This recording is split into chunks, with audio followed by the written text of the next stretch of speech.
Welcome everybody back to the podcast. I have a special guest with me tonight. I have the one, the only, Mr. Swamp Dweller in the house. How you doing, Mr. Swamp Dweller? Not too bad. Not too bad. How are you? I'm pretty good, man. I'm really excited to have you on because for the longest time, you and I have been talking about doing like some sort of movie review, but way back in the day when I first brought my podcast back to my channel, and then it just never happened. And so I'm happy that we finally figured out a time to do not only this one movie, but we're going to do this movie's sequel at a different time. So, yeah, man, I'm just excited to have you on here. I'm excited to be on. It's gonna be a lot of fun. I very much enjoy reviewing movies, so it should be a fun time. Perfect. So if anybody doesn't know, which I doubt that's happening right now, if anybody doesn't know, Swamp Dweller is also a narrator on his channel. He's got a nice size channel, and it's pretty good. I love it. Like, your content has always been solid. Your narrations are always tight, no mistakes. And then you're starting to do what, like documentaries and stuff on your channel? Yeah, I've been going pretty heavy on like true crime and like unsolved mystery documentaries for the past year or so. Trying to, I guess, be a little more diverse, do something more fun outside of just reading stories all the time. Yeah, stories are good, but it's fun to venture out into doing your own type of thing that really captivates your interest at the moment.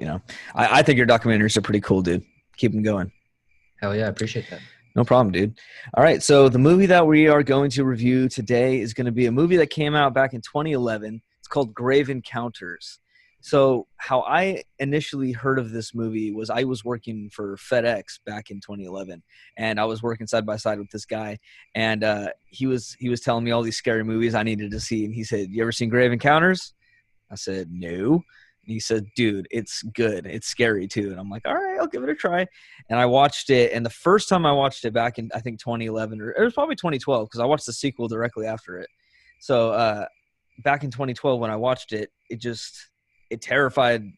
Yeah, dude, it terrified me. Yeah, that's a good way to say it. It really scared me the first time I saw it, and even rewatching it today, it definitely made me jump quite a few times. And there was moments I completely forgot about that when they happened. I was like, oh my god, like I completely Yeah. forgot that happened. And I was watching it with my 3-year-old daughter, so she got a little scared too. Oh man, that's the best. This is one of my probably all-time favorite found footage movies. It's just I just love the way it's put together. I think like it tells a pretty cohesive story, and especially when it goes into the sequel, it's just such an interesting, intriguing, and just demented as hell movie.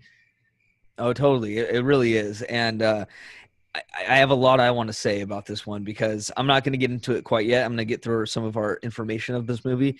But right after that, dude, I'm going to start talking about what I felt about this. And it definitely like wavered back and forth from liking it to disliking it like a few times. So I got a lot to say about it. But this movie has a score of 64% from Rotten Tomatoes.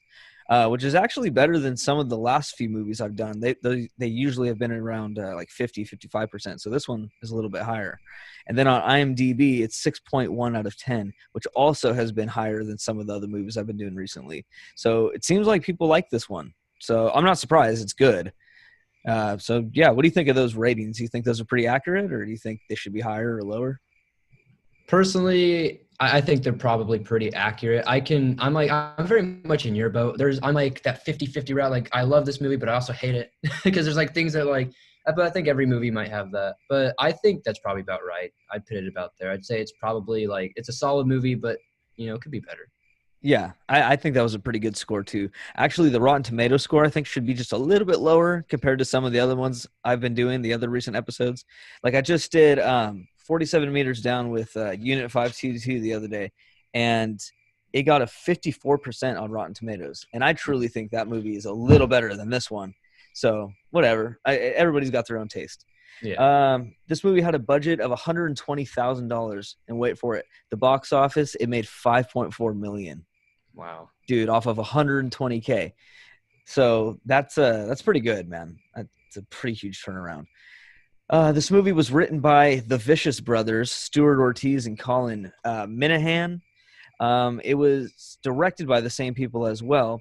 And so I clicked on each one of these directors to see what other work they have been working on. And for Stuart Ortiz, the only other things that he really has done is The Far West from 2005.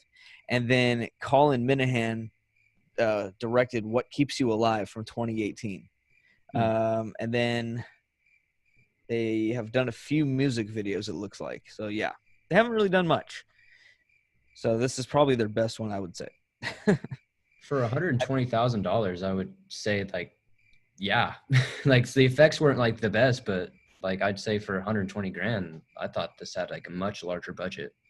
That's the same thing I was thinking because as I'm watching these movies, I'm starting to now see them from more of like a critique standard because I'm gonna probably talk about them in the future. And so when I was reading it, or not reading it, but watching it, I was thinking like, man, this movie looks pretty good, and it's a really cool setting, and it's really detailed, and there's a lot of good effects to it. And I was thinking like, this is probably a good like $6-7 million movie.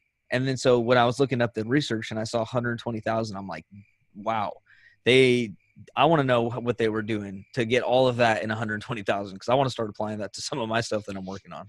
Definitely. I was actually, me and my girlfriend were watching it earlier and we were talking about that. It's like, this must have been super expensive. But then I was thinking about it because she's like, how did they do that? How did they do it? I was like, actually, I think a lot of this could have been practical. I think a lot of it could have been more practical effect. Like when the wheelchair moves on its own, she's like, how do they do that? I was like, a string. Yeah, they I pulled was it. like, it could have been that simple. So like, I guess I could believe it. I just think I just think some of those like monster effects were just pretty good for that budget. Yeah, and there was a few of them that I definitely want to talk about in spoilers because they like I said, they got me still, and I completely forgot how good they were. All right, so the plot of Grave Encounters from 2011 goes like this. For their ghost hunting reality show, a production crew locks themselves inside an abandoned mental hospital that's supposedly haunted, and it might prove to be all too true. All right, this movie stars Sean Rogerson as Lance Preston, Ashley Grisgo, who plays Sasha Parker, Merwin Mondesir, who plays T.C. Gibson, Juan Ridinger, who plays Matt White, and Mackenzie Gray, who plays Houston Gray. All right, so what did you think of this movie, dude? Spoiler free so far. It's going to be spoiler free. All right. I thought it was very unique especially for when it came out, and in the field of found footage. I think it's a very strong footnote, I guess, in that genre. It's just like I have so much to say about this movie, but I don't even know how to say it because it's like it's such a jumbled movie, if that makes sense. I don't know if you get what I mean. Like everything inside this movie is awesome, bad, cheesy, but not cheesy, practically done, not practically done. It just seems like they did so much in this movie that seemed like it would clash in a normal everyday film that's not, say, a bunch of people find. I guess I'm losing my words. It's a good movie, and I really like the parody. I like the parody effect between like Ghost Adventures and it being an actual scary movie, I guess is what I'm trying to say with all my random words out there. No, I understand, dude. It's a complete just cluster mess of a movie, but in a good way, though. It's just like we were saying, the reason why we're going to give it probably the scores that I feel like our scores are going to be similar. I don't know. We'll see. But I think this movie, like I said, at some parts it was like, dude, this is really good. And then at some moments it was like, this is kind of bad, And so there's like I said, it wavers back and forth between really good and really bad. And then there are some effects that are super basic. And then there are some that are like really impressive. So it's like, and then at one point they're filming for their show. One point they're actually getting scared as people themselves. And like, there's just so much to this movie. It's kind of like an onion. You just got to peel layers back of it, and you're going to start off right at the outside of it with the crappy part of it. But if you start getting deeper and deeper, it's just going to get better and better. Actually, I don't know. How good is the middle of an onion? It's as good as it can be, I guess. All right. So what I thought about this movie was, obviously, I'm talking so highly of it so far. I think it's really good. Found footage, if anybody who listens to my other episodes so far, is I've already said found footage is my favorite horror style because I feel like it's the easiest type of movie to have where you can have like some of the best jump scares. Like you don't have to have some blonde girl walking through a hallway in a dark house, with creepy music behind her. And like right when the music stops, you're about to get a jump scare. Like that's a traditional type of movie. But with found footage, it could easily just be like moving the camera to the left a little bit and somebody standing there that you didn't see earlier. It's just, you can have the most simple but effective jump scares. And that's the kind of horror movie that I really like to do. So I've seen a ton of these found footage movies, and like one of my top favorite ones is Cloverfield. Not necessarily a horror movie; it's more sci-fi than anything, but it's still like a thriller, and I like that. But this one's definitely, I would say, out of all my top found footage movies, probably easily top five. And I've seen a lot, trust me. So yeah, it's really good. The suspense is great. The acting from some characters is great, and from some characters it's okay. Um, the story is pretty interesting. I don't know if they would have gotten away with this type of story today in 2020, but back in 2011, it was pretty unique and original, and a really good concept for a found footage movie, because it's basically like they're a ghost crew, like they're like ghost hunters, except you get to kind of, I don't know, you get to watch a movie about ghost hunters and how they're making the movie instead of the actual episode. I don't know. I'm kind of jumbling my words too, like you were, because there's just so much I want to say about this movie that I can't say without spoiling things yet. So I guess let's just get into our ratings. So how the rating system works on here, Mr. Swamp Dweller, is that it goes 1 through 10, 1 being one of the worst movies you've ever seen, 5 being completely average. It's not bad, it's not good, it's just average. And then 10 is like, this is one of the best movies I've ever seen. So I want to know, out of 10, what is your rating and why? I would probably have to give this movie a solid 8.5 stars, probably, or 8.5, I guess, Wow. out of 10. I see it as a really solid movie for the genre, and just for as horror movies in general, especially from that time period, I think it's one of the best that came from it. I mean, if you look at a lot of other 2011 movies, we didn't have that much going on at the time that was really all that impressive. Um, and like when you had like, especially because I believe that was around the height of like the Paranormal Activity craze as well. Yeah. So I feel like this one stands up to Paranormal Activity, and even though it doesn't have remotely the budget that movie series had, it still, I think, actually did things better in certain times than Paranormal Activity did. I just really like this movie. I like the feel of being like a more realistic ghost adventures. If stuff were to go off, awry and things really started happening, I feel like that's exactly how it would go down. Yeah, I'd have to agree with that. I feel like 8.5 is a little high, in my opinion, because I'm Mm-hmm. going to rate this a 6 out of 10. So maybe I'll change it, actually, because now that we've been talking about it already, I'm kind of starting to second guess that. I might bump it up to a 7. I'll give it a 7. 7 out of 10 for sure, because if 5 is just like a completely average movie, I Mm-hmm. don't think this is anywhere near completely average. I think it's a lot higher up than that, but I don't feel like it's completely on like the Paranormal Activity level, because with this movie, it kind of gets this added advantage of being in a creepy setting.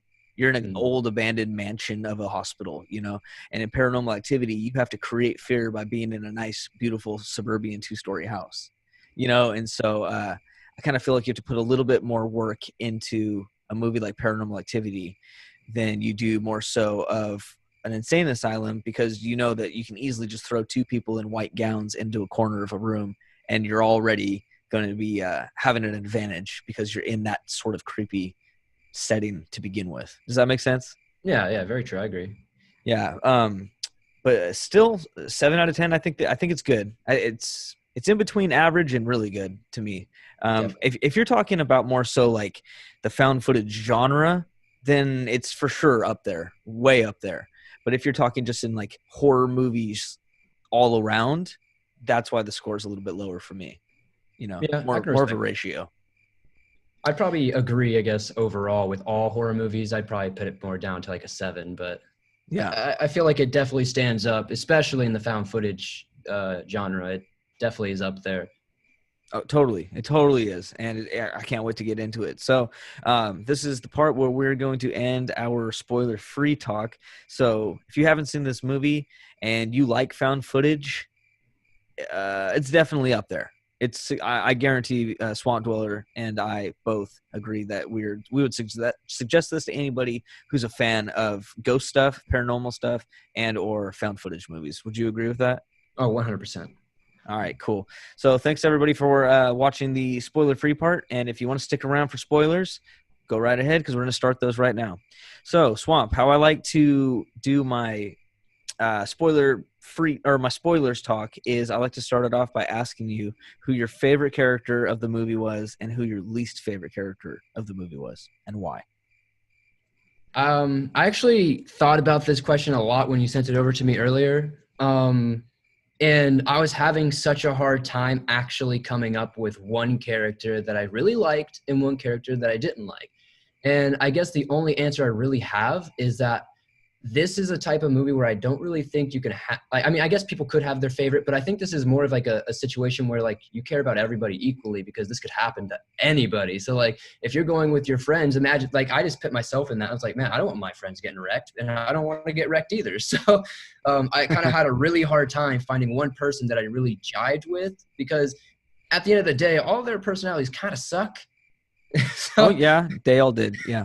so I was just like, I didn't have like one person I really liked and one person I really hated. So I guess like I liked them all.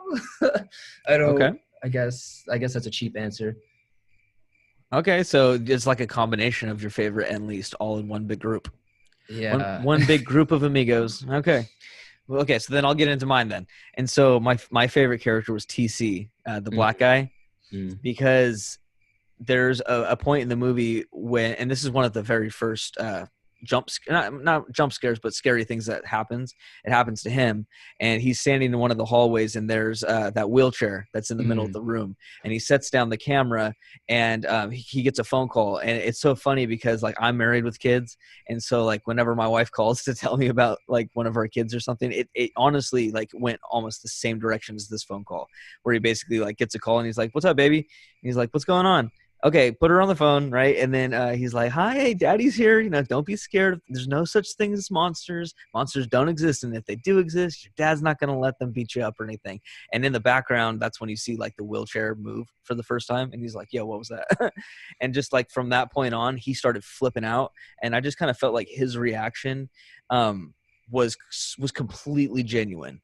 Like it didn't seem like him acting, even though I know he was. It just didn't seem like he was acting and like, "Oh yeah, you can see that they wrote these words for him to say." Like I didn't get any of that. I just felt yeah. like he was straight up like terrified of what's happening. And then when they're trying to like escape and find all these paths to get to the roof and whatnot, his reaction, like when they get up to the stairs and it's like cemented off, he just like falls to his knees and just starts like crying because dude, that was just like so genuine, and I felt like that actor pulled it off great.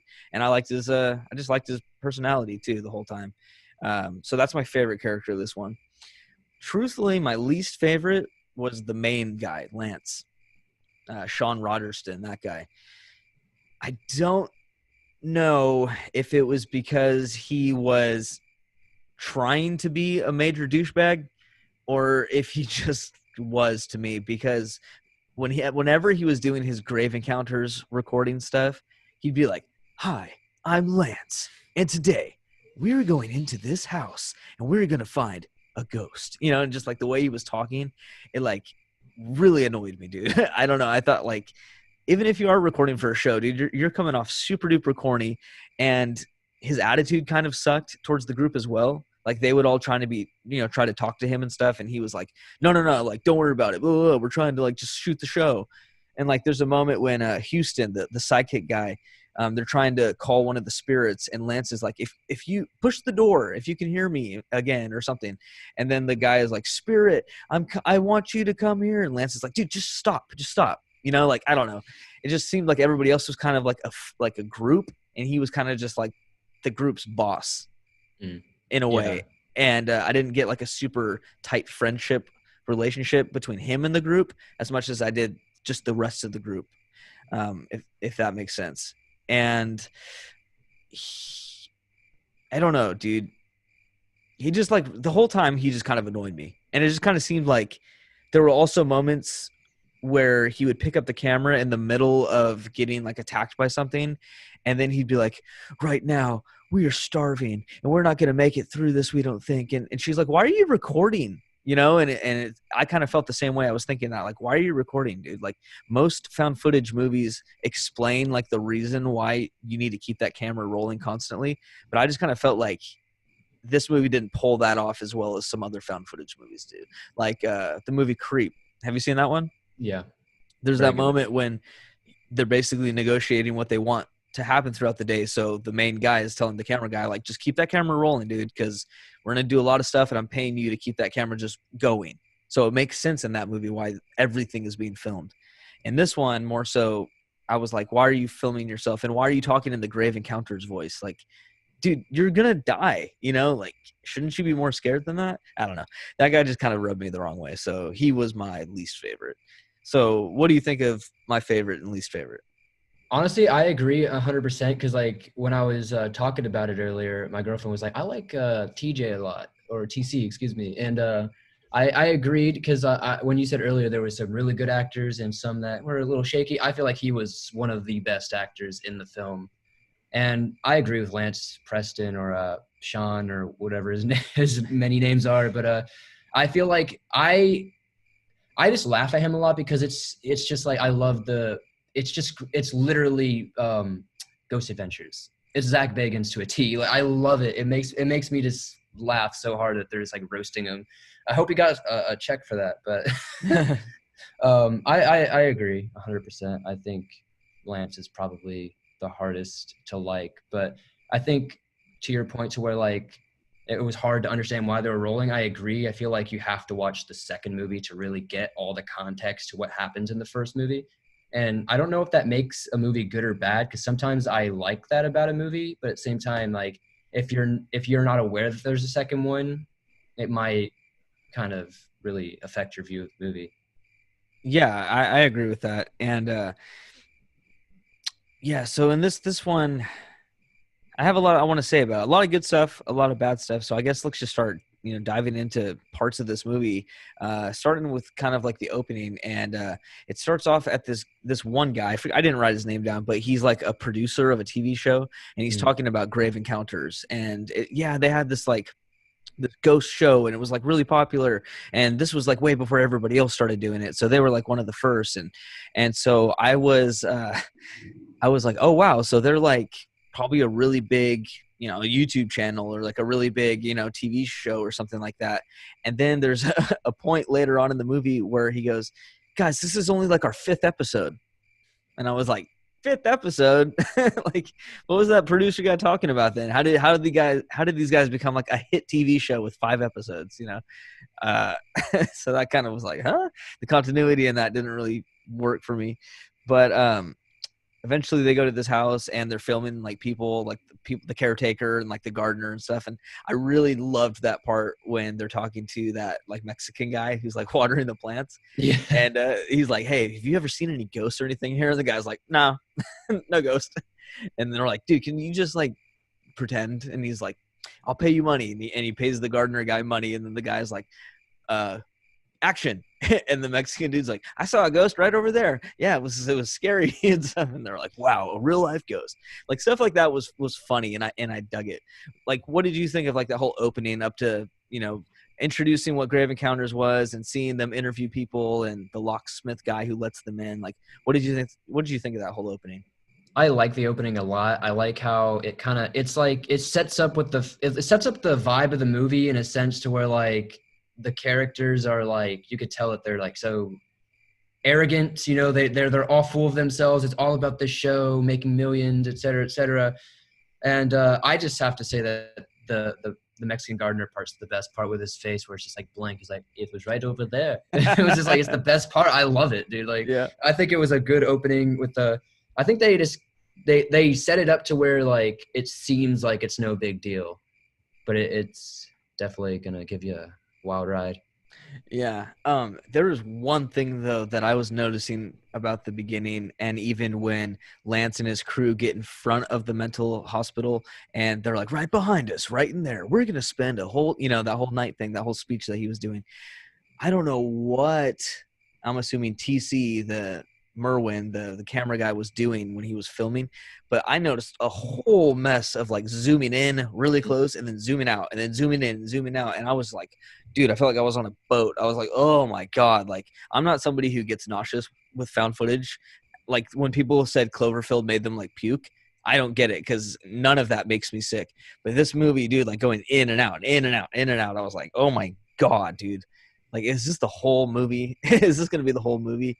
Thankfully, it wasn't Yeah. as bad once you kind of got into the house, but everything up until then was just like, why are you zooming in like so close on his eyes and stuff? Like, blech. Like no good filmmaker would do something like that, because they I had that realize their same audience comment, dude. did really. Yeah, I was saying the same thing. I was like when as soon as the second movie started, I was like, I'm thankful that's not happening because oh my gosh, it's so annoying. Like nobody films like that. Like you said, like nobody's going around, especially a TV show.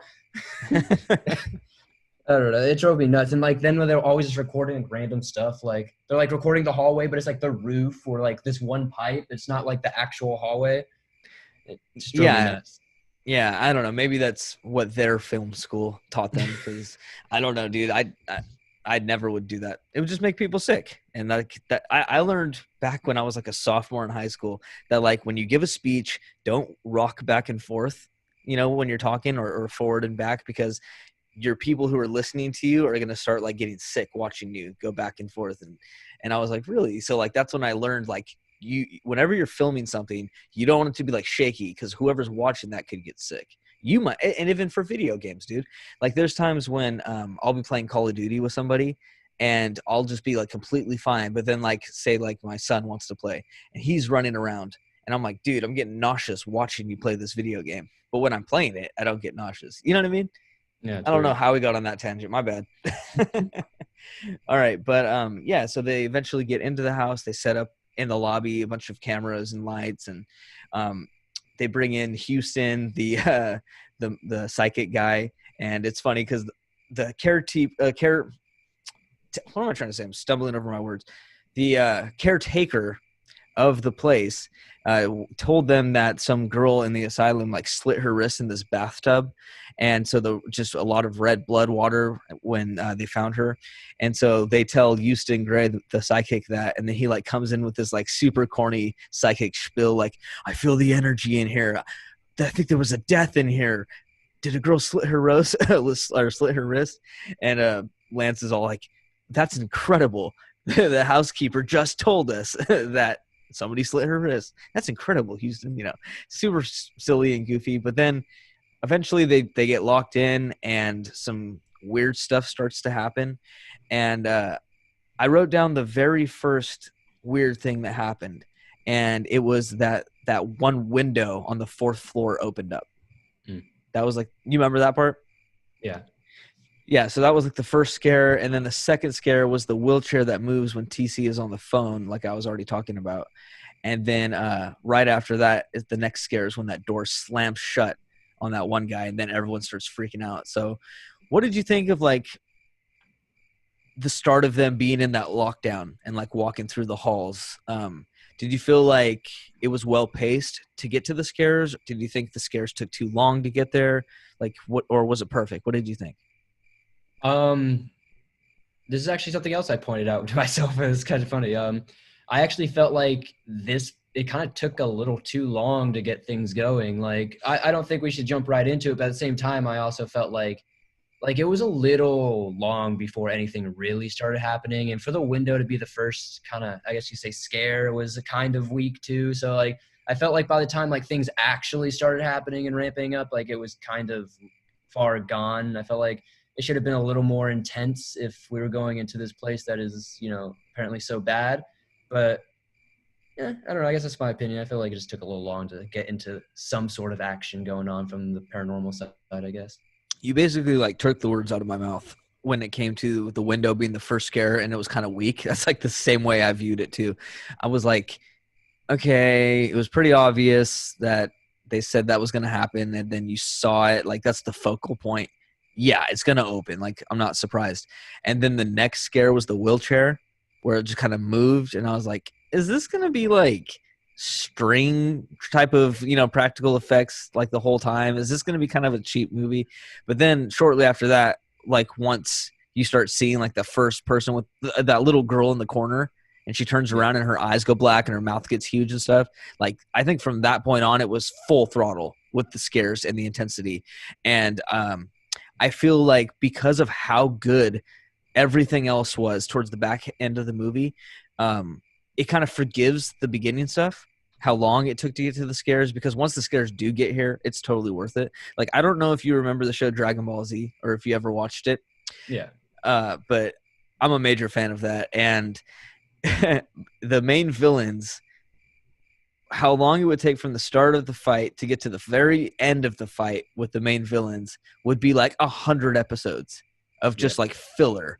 And it would take forever for them to throw a punch. It was just a lot of like crap talking the whole time, which I still love to death. Like, even though it's really annoying, I still love it. But I kind of felt like when I would explain Dragon Ball Z to people, I'd be like, look, there is a lot of stuff you're going to have to get through before anything happens. But trust me, once it happens, it's worth it. All that filler made the ultimate thing like worth it. And that's kind of how I felt about this movie, is like, it took so long to get into the really good stuff. But once we did, it was really good. And it really made the rest of the movie worth it, which is why I didn't mind rewatching it. And when you said you wanted to do this movie, I was like, yeah, let's do it. Because I remember how good the ending of, or not the ending, but just the third act of this movie was. Yeah. What do you think about that?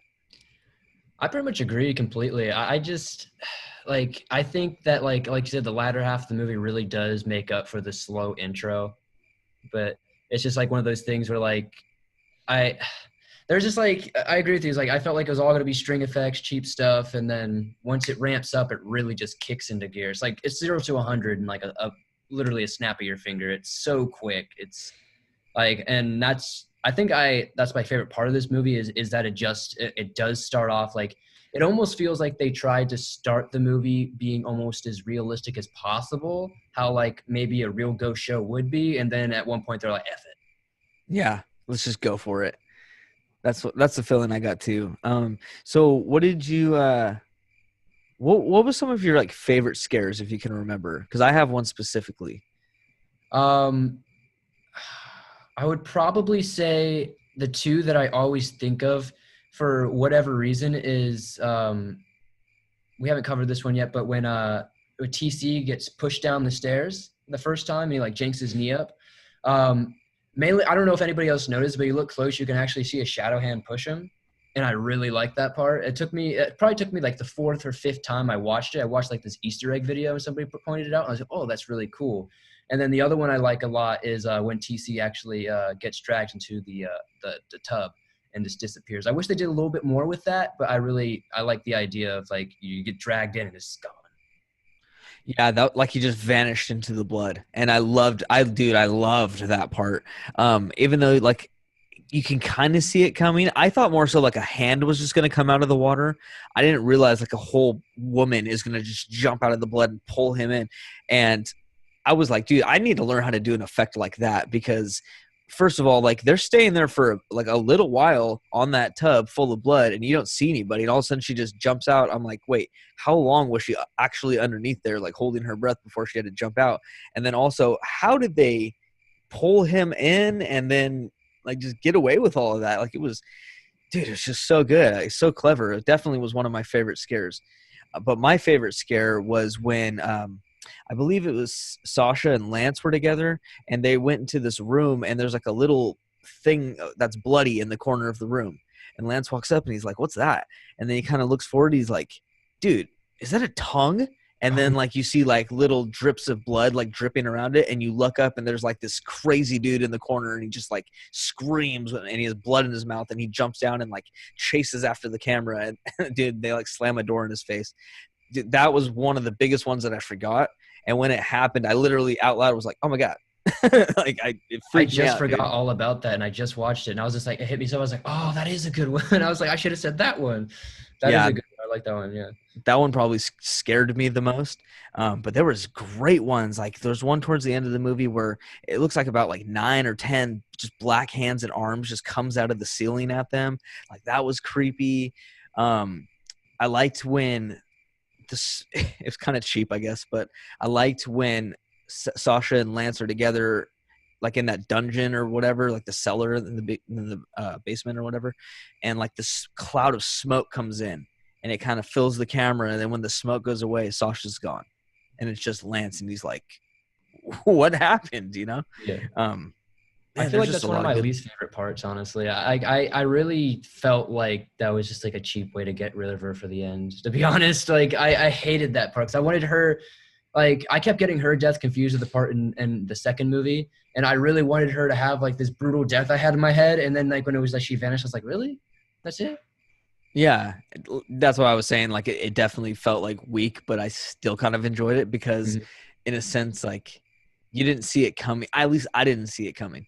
I just saw the smoke and I was like, "What's going on? Are they getting like gassed or poisoned? Like what's happening?" And then when she was gone, I was like, "Oh, okay. Well, I guess she's gone now," you know. And so Yeah, like it didn't. Not in one way did it like bother me that that's how they went, forward with that. I guess death or kill, but it still was just like, okay, well, I guess that's passable. I can't really complain on it, but I can't really praise yeah. it either. Um, and then I want to talk about that one character, Matt.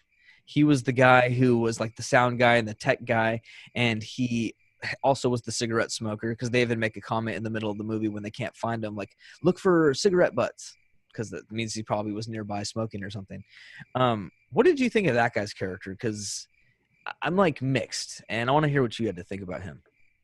My meme side wants to say F Matt, but anyway, because he starts all this trouble. But Yep. I think it's hard because like what little we get to know about Matt, he seems like a decent dude, seems kind of likable, but at the same time, you don't, I don't know, you don't really get to see much. He's kind of treated like a lackey the whole time, so it's more like a secondhand citizen or second citizen feels like. But I don't mind his character. I just feel like I don't really have a connection with his character because we didn't really learn anything about him. There's no reason for me to really care about him, I guess. I think the parts where when they find him again and stuff, I feel like those are some good creepy parts, and how he kind of meets his demise is pretty brutal as well.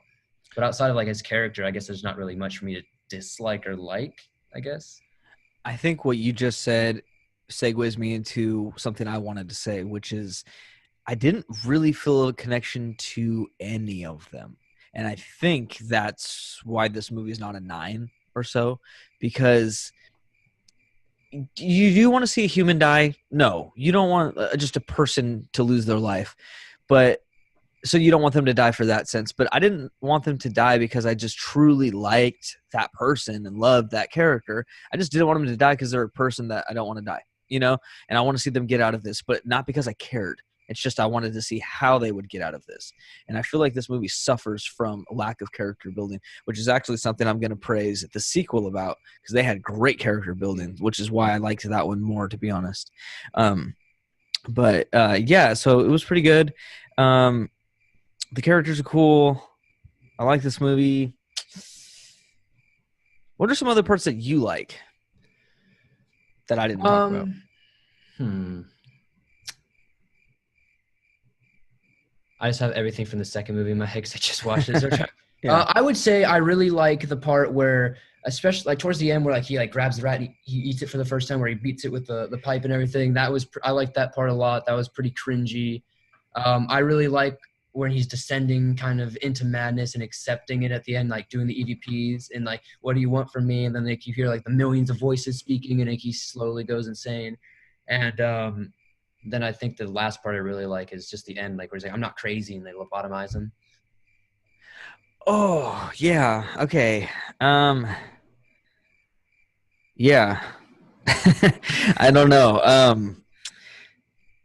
I guess that would be a part of it that I didn't like so much was the whole like doctor. No, no, no. It wasn't the ending part. It was in the beginning of the movie, and it says like stock footage from 1945 or something, or what. I don't know what year it was, but and then it shows like the lobotomies being done off camera. You know what I'm talking about? Yeah, yeah. And I was like, they're totally not convincing me that this is legit footage that they found of somebody like spying on a lobotomy. Like it just seemed that part seemed really corny to me. And Yeah. I wish they would have taken that part out. I didn't need to see that. You could have just told me what happened, and my mind would have visualized it because I'm not an idiot. So you don't need to show me it and then it not pull it off at the same time. Um, I, where I was going with my tangent earlier was how I felt about the Matt character. Like Hmm. I kind of lost where I was going with that, and now I'm remembering that I want to talk about him real quick. I liked his character. I did, um, but I liked him, like you were saying, once they found him later on in the movie. I didn't like him to begin with because I thought like if he was one of my friends, he would probably be that one friend that you like don't want to let come over to your house, your parents' house, or your house, because Yeah. he's gonna probably like break something, you know? Like he's probably gonna be an idiot and like drink too much and fall into your TV and smash it or something and be like, "Oh, bro, I'm sorry," you know? And it's like, dude, and because like there's a moment when he goes into the asylum and he's like smoking a cigarette in it, and the guy is like, the groundskeeper dude is like, "Can you not smoke in here, please?" And he's like, "Oh yeah, sorry." And it's like that kind of person who would just go into a building and smoke without asking permission first. I don't know, maybe I'm a wuss in a way, but I feel like you shouldn't be that kind of person. And I felt like that's who he was until he was found in the gown. And then I really liked his character. And then, like you said, how he died falling down that elevator shaft, or not even just falling down it, but just head first plunging down. I thought that was like a really effective death. And I loved when they showed from like a bird's eye point of view, like pointing down into the shaft, and he was just dead down there. I like Hmm. the way that looked. What did you think about how they did that? I loved that part. I feel like that's one of the best scenes they did in the whole movie. It's like it was simple, easy, and it's just so effective. And it also just got that extra character out of the way real quick. And I just like the time it happened, there's just so much going on at once. You're already heightened emotion from the thing trying to break in. And then because I believe that's around the time with the is that the thing with the tongue? Or is that a different thing trying to Um, break in? So I know they have a couple times where like something's trying to break down the door. the tongue one is definitely one of them. And then yeah, that's all I can remember. Because like you said, like I literally finished most more than half of number one, and then immediately turned on number two, and just I watched almost two straight movies of this, literally right before we started this. So like some of the scenes, some of the girls in the gowns, I'm like, wait, was that girl in the first movie or the second Yeah. one? I can't. I've had that same Yeah. problem. When you asked about scenes, I was going to say scenes from the second one, but I was like, oh, wait. Because like the second one, I do agree with you earlier. I think the second one just has so much more going on. And it's just, but we'll talk about that later. But Yeah.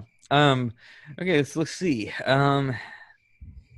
Is there anything that anything else you wanted to add about this one, about scenes that you liked? um, I think that was, I think that's pretty much all the scenes I can think of that are like really need to be like mentioned, I'd say, or highlighted. Yeah, I would say so too.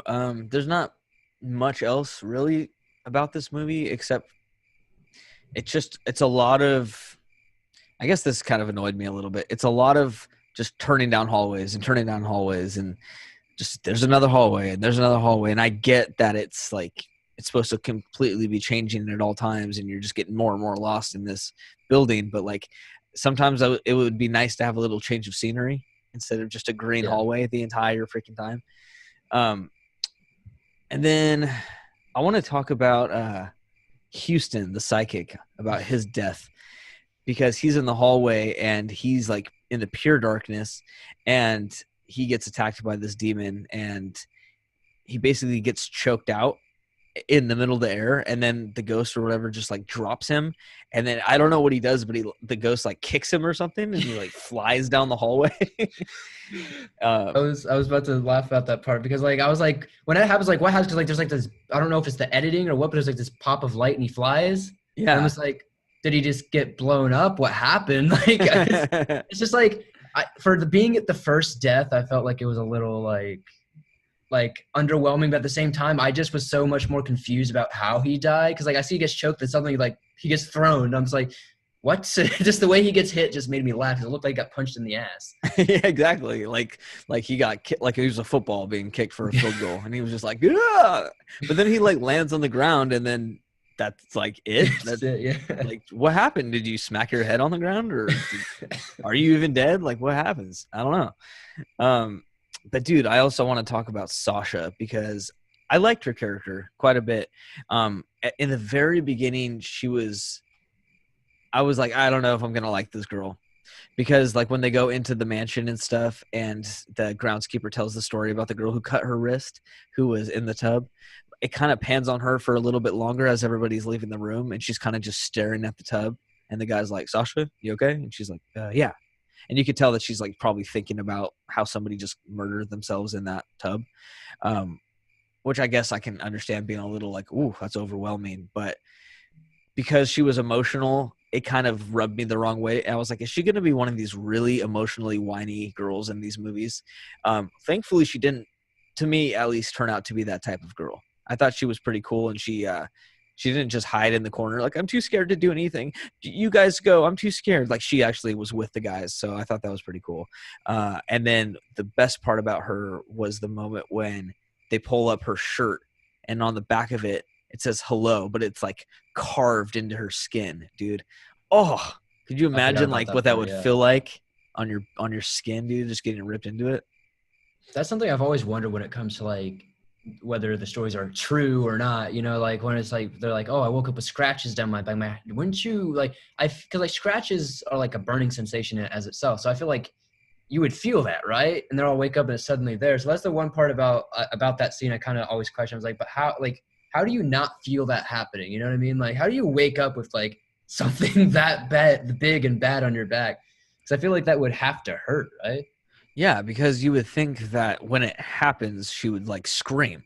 Like her whole back just got like ripped open. Like, how are you not like, ah, like the minute, like even if you are asleep, how do you not just wake up from your sleep screaming, and then everybody else is like, what happened? And then, oh my God. But it's more so just like, it honestly took me by surprise because it's just like, oh my God, take a look at this. And it's like, what? And then you see it and she's just like, ow. And it's like, where was the screaming when it happened?